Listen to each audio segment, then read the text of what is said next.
اهدنا الصراط المستقيم हमको सीधे रास्ते चला।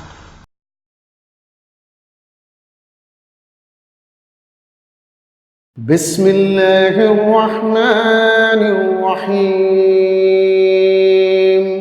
والنازعات غرقا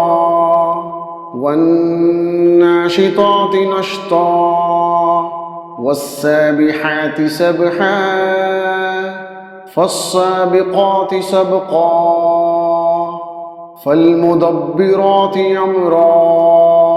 يوم ترجف الراجفة تتبعها الرادفة قلوب يومئذ واجفة أبصارها خاشئة يقولون أئنا لمردودون في الحافرة أئذا كنا عظاما نخرة قالوا تلك إذا كرة خاسرة فإنما هي زجرة واحدة فإذا هم بالساهرة هل أتاك حديث موسى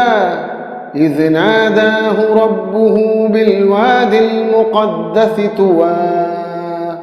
اذهب إلى فرعون إنه طغى فقل هل لك إلى أن تزكى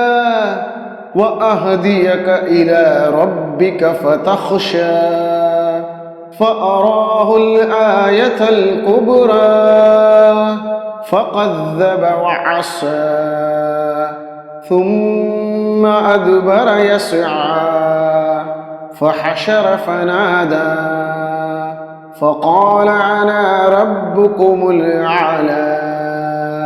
فأخذه الله نكال الآخرة والأولى إن في ذلك لعبرة لمن يخشى أأنتم أشد خلقا أم السماء بناها رفع سمكها فسواها وأغطش ليلها وأخرج ضحاها والأرض بعد ذلك دحاها أخرج منها ماءها ومرعاها والجبال أرساها متاعا لكم ولأنعامكم فإذا جاءت الطامة الكبرى يوم يتذكر الإنسان ما سعى وبرزت الجحيم لمن يرى فأما من طغى وآثر الحياة الدنيا فإن الجحيم هي المأوى وأما من خاف مقام ربه ونهى النفس عن الهوى فإن الجنة هي المأوى يسألونك عن الساعة أيان مرساها فيما أنت من ذكراها إلى ربك منتهاها إنما أنت منذر من يخشاها كأنهم